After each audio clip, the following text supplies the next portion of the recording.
What if the rebels hadn't managed to capture the Death Star plans? Could they have still destroyed the massive space station? We'll talk about that on today's Star Wars Legends Lore episode.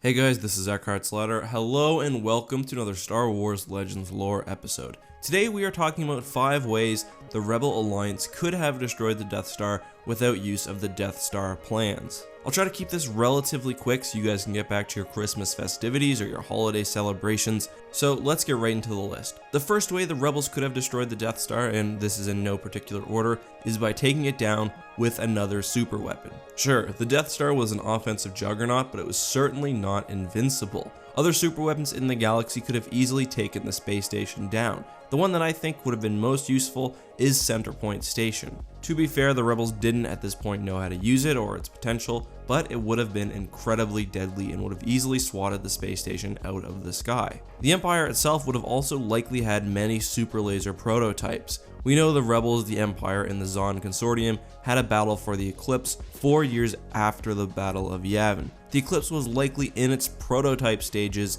at about the time of 0 ABY. The Death Star prototype was also completed before the first Death Star, and while it didn't have the same destructive potential, I believe that it could have easily destroyed the DS-1 without too much difficulty. All in all, there were many powerful super weapons around the galaxy at the time of the Death Star's construction. All the Rebel Alliance needed to do was steal one of the 3 that I just mentioned, or one of the various others that existed like the Omega Frost, use it against the Death Star, and there you go. The second way the Rebels could have destroyed the Death Star without the station's plans is by infiltrating it with a small strike team. We see that Han, Luke, and Obi-Wan are able to not only survive undetected within the Death Star for some time, but Obi-Wan himself also gains access to critical station components. I see no reason why a Force-sensitive being like Kenobi or perhaps a highly trained squad of Rebel commandos couldn't sneak into an even more sensitive part of the Death Star, inflicting major damage on, say, the super laser array or the general control station or the engines or something of that sort. They could at least cripple the Death Star for some time, I believe. I won't say more about this, but I am curious of what you think.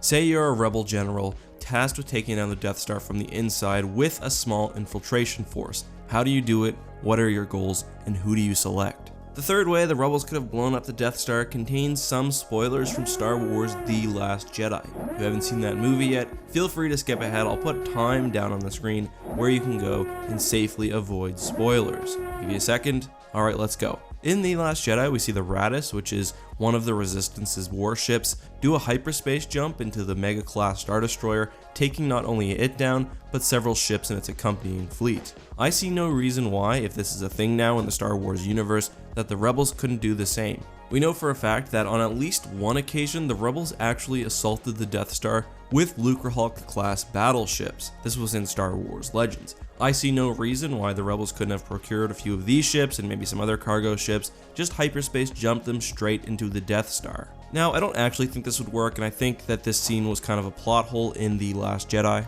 For one, we've never seen this tactic used before, when really who wouldn't trade a 3-kilometer long battlecruiser for a 60-kilometer long dreadnought? Also, in Legends, the Executor-class Super Star Destroyer is hit by several ships coming out of hyperspace, and although its shields do flicker, it survives with no problem. So on my end, it doesn't really make any sense, but it's been in a Star Wars movie, so perhaps it would have been worth trying. The fourth way the Rebels could have destroyed the Death Star is kind of similar to number 2. I think they could have taken the station down from the inside in several ways. I think the most realistic possibility is they use an Imperial Turncoat. We know, especially after the destruction of Alderaan, that many Imperials became disillusioned with the Empire and the way the Death Star was used. This includes Imperials on the station itself, such as Atoreen from the Death Star novel. There are so many ways that you could, with access to the proper systems, destroy the station from the inside. I mean, simply perhaps it has a self-destruct sequence, but you could also just hyperspace jump it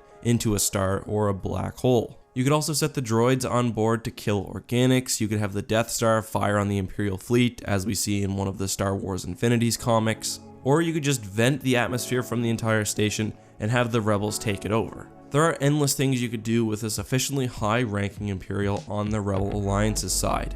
After the destruction of Alderaan, and assuming that the Rebels weren't successful at the Battle of Yavin and the destruction of other planets, I think that eventually a high enough rank Imperial would turn. Finally, we have the fifth and, in my opinion, riskiest option, a direct full attack on the Death Star. We know that the rebels, at least on one occasion, tried to attack the Death Star with 500 X-Wings, and they lost pretty much all of them in the Lucrehulk class battlecruiser. With the Death Star operational, any assault is going to result in lost ships. That's especially when you consider the turbo laser emplacements, the fighter support, and everything that the Death Star can offer. That being said, besides for the exhaust port, I do think the station does have one weakness: the gigantic weapon array. We see basically a micro version of the attack that I'm suggesting here in the Malevolence arc of the Clone Wars. Fighters focus all of their fire on the weapons dish and the ship is crippled. I think perhaps with enough firepower, a similar thing could happen to the Death Star. By the Battle of Yavin, however, the rebels did not have enough resources to pull this off.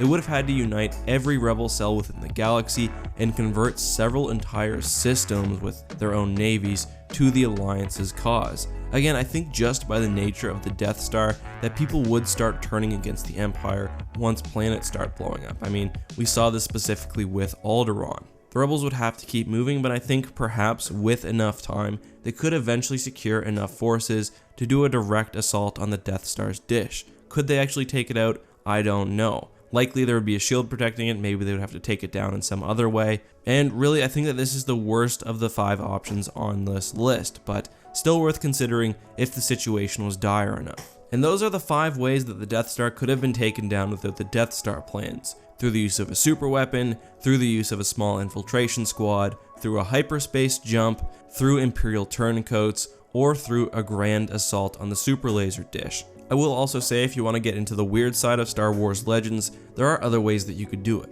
You could ask the Bedlam Spirits for help, you could use the gigantic 50-kilometer long droid race known as the Silentium to help you assault the Death Star. You could use powerful Force Storms or other abilities, interdimensional hypergates, or just any number of things to help you take down the Death Star, but I think that the 5 that I mentioned before now are really the main ones. Let me know if you guys enjoyed this video. I just want to get something quick out so you guys could enjoy it on your Christmas Eve. Hope everyone is having a wonderful holidays. As always, thank you so much for watching. Merry Christmas. May the Force be with you.